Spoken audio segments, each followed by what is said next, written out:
Como podemos observar, temos aqui um caso clássico de inflamação das fanes, também conhecido como faniquite, muito comum em candidatos que não estudam. Roda a vinheta.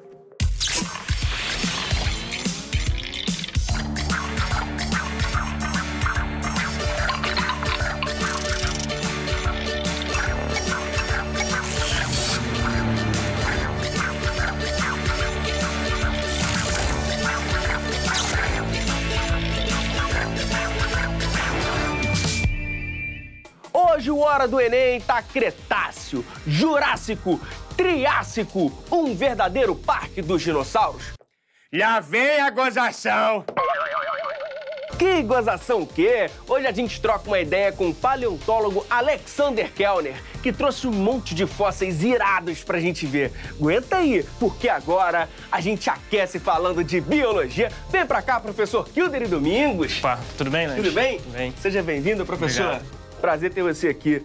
Professor, a gente sabe que biologia é uma área extensa, mas tem alguns assuntos que são queridinhos do Enem, tipo o sistema digestório, por exemplo. Por que cai tanto? Então, o Enem ele sempre procura questões de assuntos mais atuais, né, no cotidiano. Então, se a gente vai tratar sobre o sistema digestório, ele vai relacionar isso à saúde, né? Então, o sistema cardiovascular, como que determinadas substâncias vão interagir com o seu organismo. Então, o sistema digestório, o sistema nervoso, são assuntos que o Enem tem uma paixão mesmo em cobrar. Em que ano a gente aprende? No 8º ano do ensino fundamental, né, que é a antiga 7ª série, e depois ele retorna no 2º ano do ensino médio com um aprofundamento maior. Então fica ligada, galera, que chegou o momento de revisar. E aí, professor, bora ver uma questão? Com certeza. Então, professor Fabrício Pinheiro, por gentileza. Acompanha comigo, por favor. Uma enzima foi retirada de um dos órgãos do sistema digestório de um cachorro e, após ser purificada, foi diluída em solução fisiológica e distribuída em 3 tubos de ensaio com os seguintes conteúdos. No tubo número 1 foi adicionado carne. Queridos, lembre, por favor, que se o enunciado cita para a gente alguma coisa de carne, nós temos que obrigatoriamente pensar que o que predomina nessa carne é aquele composto que você conhece muito bem, se chama proteína. Já no tubo 2 foi adicionado macarrão. Lembre, por favor, que no macarrão predomina um tipo de carboidrato que recebe o nome de amido. E já no tubo 3 foi adicionado banha. Banha já é um termo que muitos não conhecem, ok? Pense que banha nada mais é do que gordura animal. Já foi muito utilizado antigamente. Recentemente foi substituído bastante nas casas, nos domicílios, por óleo de cozinha. Só que aí, da mesma forma que a gente pode pensar do óleo, essa banha ela vai ser uma gordura que eu estou chamando aqui, portanto, de lipídio. Então, nós temos 3 tubos de ensaio com conteúdos diferentes, mas aí eu tenho que continuar meu enunciado para ver basicamente o que a questão está me pedindo. Em todos os tubos foi adicionado ácido clorídrico, HCl. Lembre, por favor, que HCl é um ácido bastante forte. Isso quer dizer que o próprio enunciado me mostra, e o pH da solução baixou para um valor próximo a 2.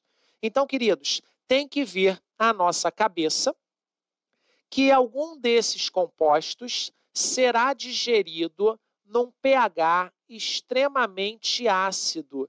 Lembre, por favor, que quando o pH for menor do que 7, nós vamos considerar um pH bastante ácido e isso já vai ser específico de algum órgão do seu tubo digestivo e, consequentemente, do cachorro que está sendo cobrado no enunciado.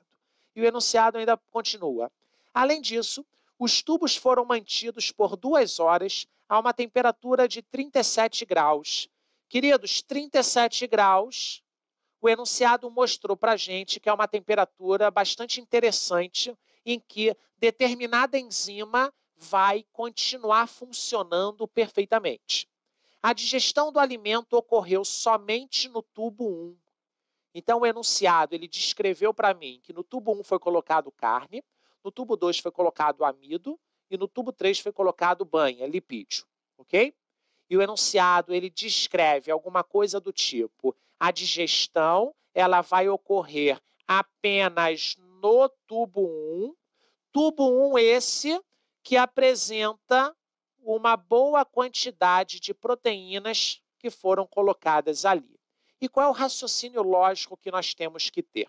Se você pensar na sua boca, a única coisa que é digerido na sua boca, digestão química, a única coisa que é digerido é o amido. Só que o amido ele foi colocado no tubo 2, ou seja, não é a nossa resposta. Então, não posso colocar boca, porque na boca só ocorre digestão de amido. Lembre, por favor, que a enzima que quebra amido se chama amilase. E a amilase da boca é a amilase salivar, que funciona num pH 7 e não num pH 2, como o enunciado está comentando, ok? No nosso estômago, a gente observa apenas a digestão de proteínas. Essa digestão proteica, ela vai ocorrer devido a uma enzima, que a gente chama de protease, mas protease é um grupo de enzimas, porque a enzima específica que digere proteína no estômago se chama pepsina. E a pepsina ela só atua num pH próximo a 2. Então, olha como o enunciado direcionou todo o processo digestivo para o nosso estômago. Ele fala que a digestão ocorreu apenas no tubo 1. Ele ainda afirma que no tubo 1 foi adicionado carne, que é rico em proteínas. E, consequentemente, o enunciado ainda afirma que foi colocado ácido clorídrico, que é um dos constituintes do nosso suco gástrico, ok?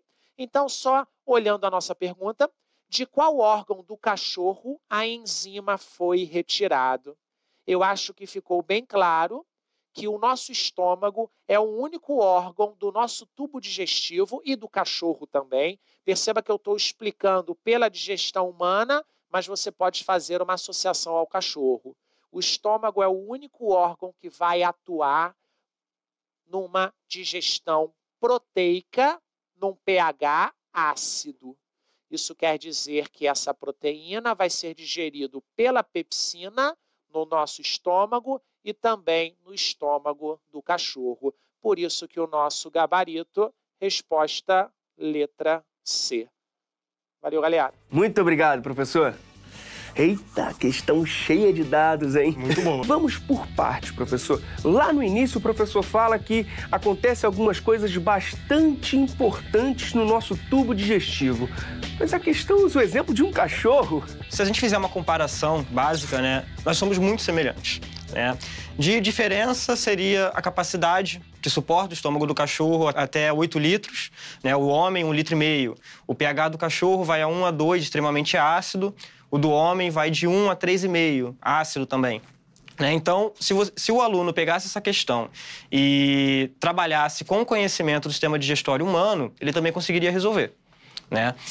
O sistema digestório, né, se a gente for falar um pouquinho sobre ele, começando pela boca. Né? Então, a gente está ingerindo alimento, utilizando os dentes, né, para mastigar, triturar ao máximo aquilo. Temos as glândulas anexas, as parótida, né, que fica aqui atrás da bochecha, sublingual e submandibular, né, que vão começar a produzir enzimas digestivas, amilase salivar, vai começar a digestão desse alimento e vai jogar para a faringe. Né? A faringe é utilizada tanto no sistema respiratório quanto no digestório e tem a epiglote, né, que vai separar de por onde entra o alimento e onde a gente vai manter só ar. Seguindo dali, né, a faringe é uma musculatura lisa, então a gente não tem mais controle desse alimento. Né? Ele vai seguir direto pelo nosso esôfago, do esôfago chegando no estômago, certo? Estômago extremamente ácido, pH 1, 2, 3,5 no máximo, e a gente vai ter a ação da enzima pepsina. Né? Então, essa enzima extremamente ácida vai começar a degradar e quebrar essas moléculas daquele alimento triturado o máximo possível. Como eu falei anteriormente, assim, a boca ela tem um pH 7, é um pH neutro. Né? Então, quando ele chega ali no estômago, já está extremamente ácido.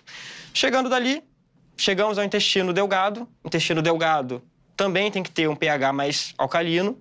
O intestino delgado ele vai ter a absorção dos seus nutrientes também, jogar no intestino grosso. O intestino grosso absorve o máximo possível daquela água, daquele quimo líquido que chegou, e vai ser excretado pelo reto. O professor falou do processo digestório no estômago e na boca.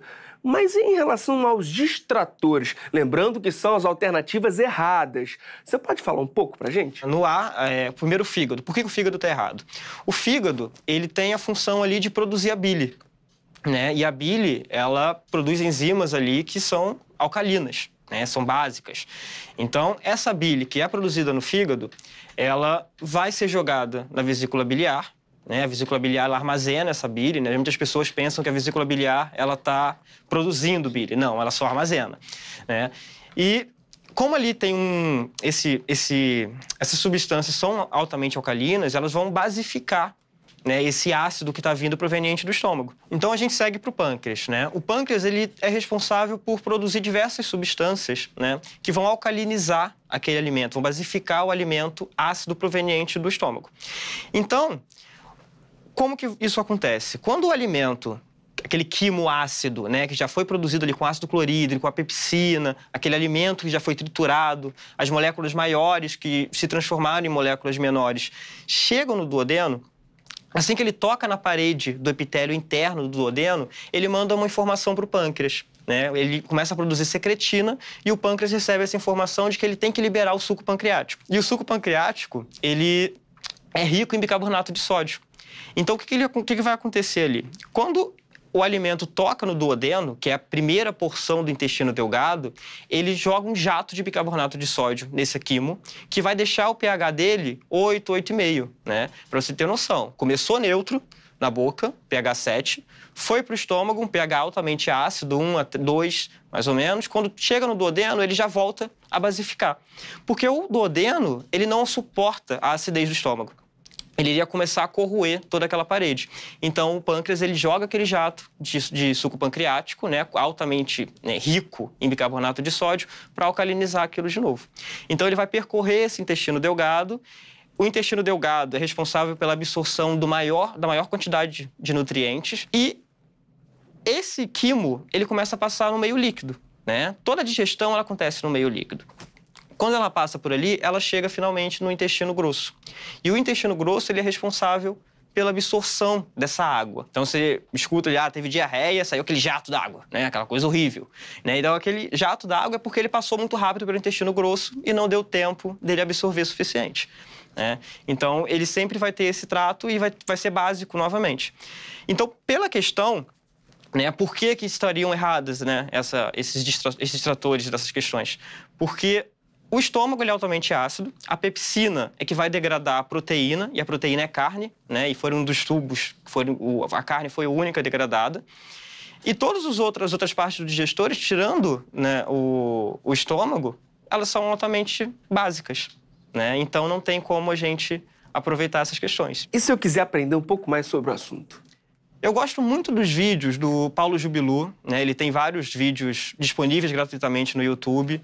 Tem a página do Anatomia Fácil, né? Eles têm a página, tem um canal no YouTube também, que são vários profissionais da saúde que fazem esquemas no quadro e trabalham essas questões, e tem professores também. E o site sobiologia.com.br. Agora, professor, falando sobre fisiologia animal como um todo, que outros tópicos a gente precisa estudar? Sempre tem questão de respiração celular, tem questões sobre o sistema nervoso, sistema vascular, né, o sistema cardíaco. São questões que, como a gente sempre relaciona a saúde, a bem-estar, a cuidados do corpo, e o Enem gosta disso, é um assunto legal da gente entender um pouquinho. Por fim, uma pergunta fundamental. Atenção, hein, galera?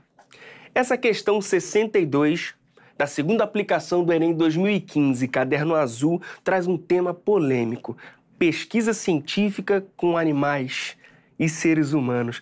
Qual o limite ético? É um assunto realmente muito polêmico e que tem diversas discussões, tanto no meio científico, no meio acadêmico, pesquisa, ensino. Mas é um assunto, né, e são pesquisas que são necessárias, né? Eu acredito que é o seguinte, a biologia, no desenvolvimento, durante a evolução, ela nunca teve parâmetros, né, de pesquisa. A gente tem a bioética, a gente tem que ter noção de questões jurídicas, né, até onde essa pesquisa ela é importante.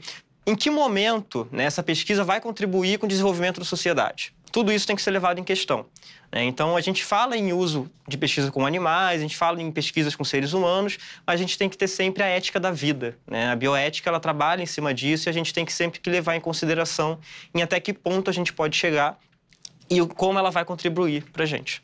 Isso pode ser tema de redação, não pode? É um tema bastante válido, né? Então, assim, caso caia, né, o aluno ele pode dar uma pesquisada na questão da bioética, como ela funciona, questões acadêmicas no quesito de origens, né? E qual é a origem dessa pesquisa, qual é a origem dessa bioética, por que a gente tem que trabalhar essa questão.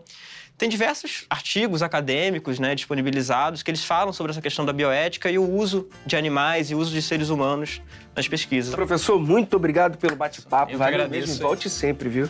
E para fechar o nosso papo de biologia, você já pensou como seria encontrar dinossauros? Ei, mas que saudade desses bichinhos.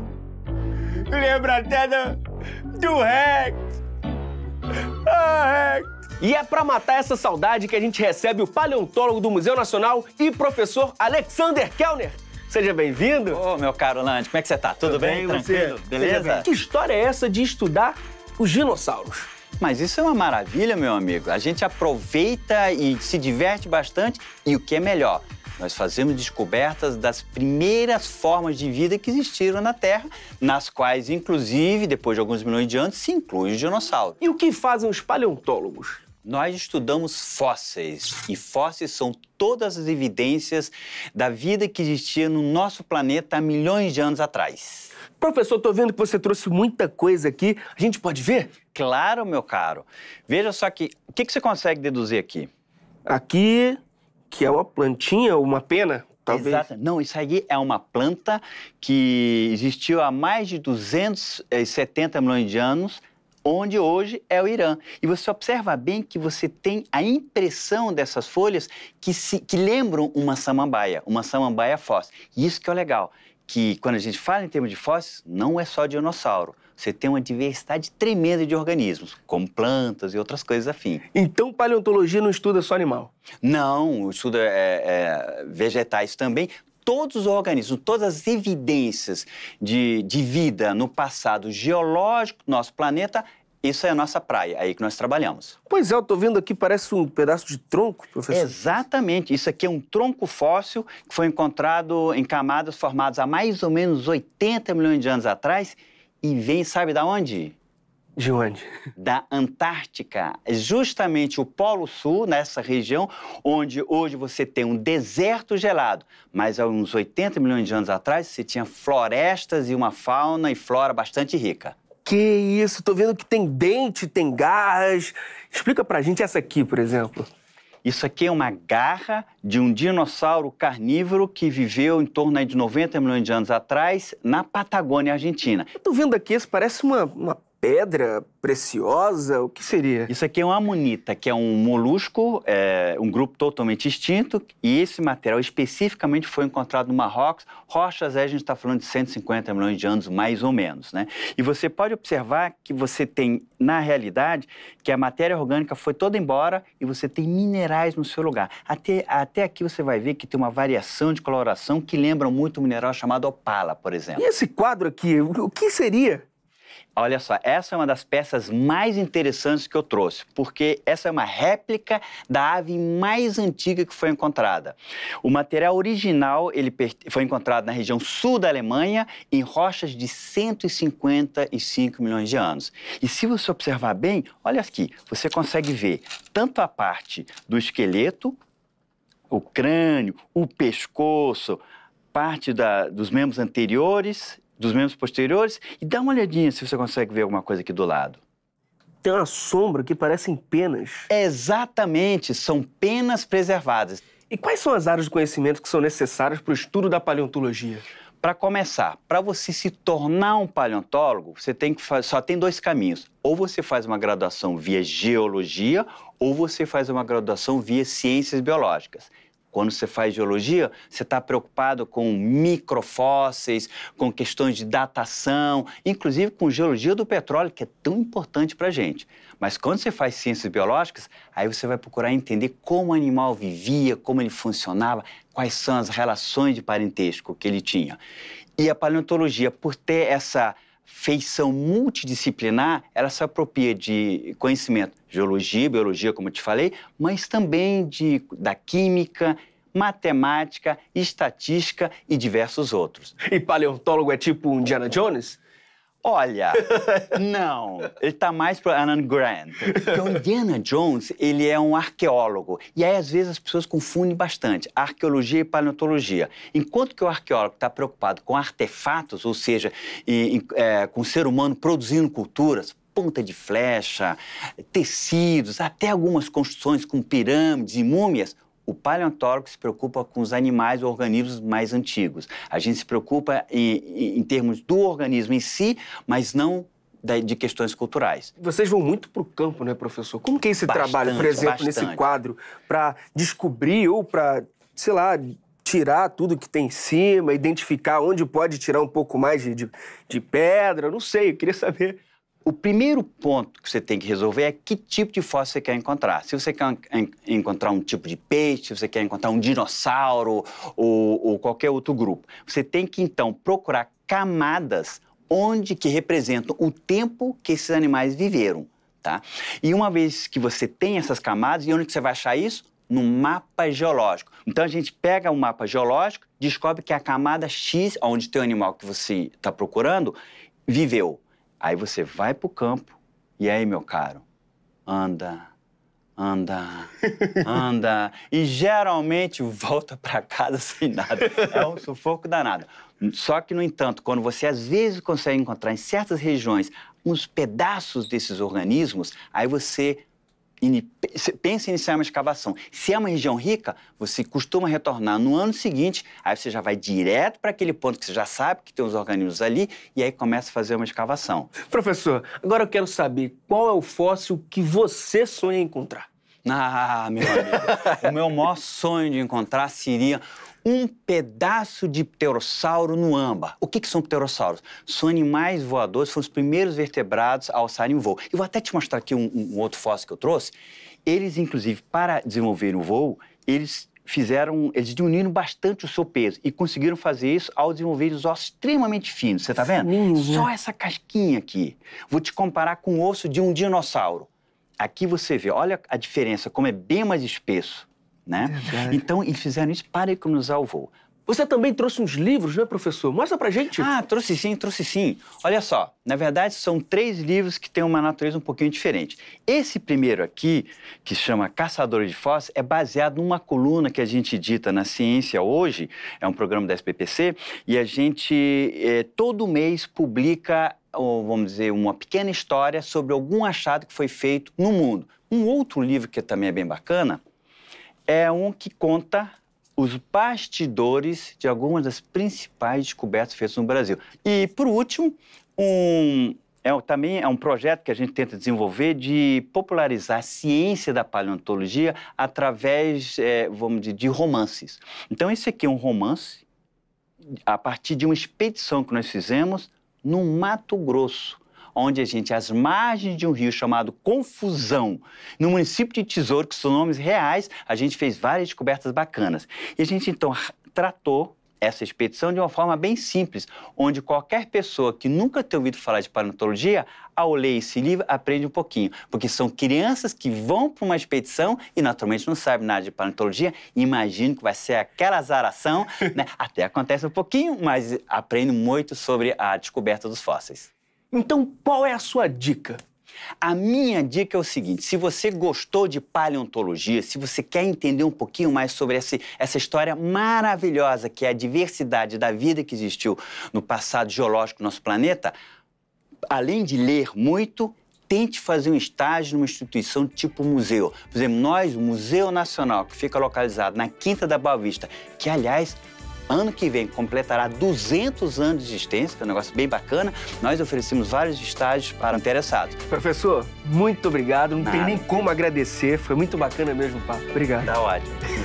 E é isso, galera. Da próxima vez que olhar para uma rocha, pense: quantos anos e história tem ali? Até a próxima.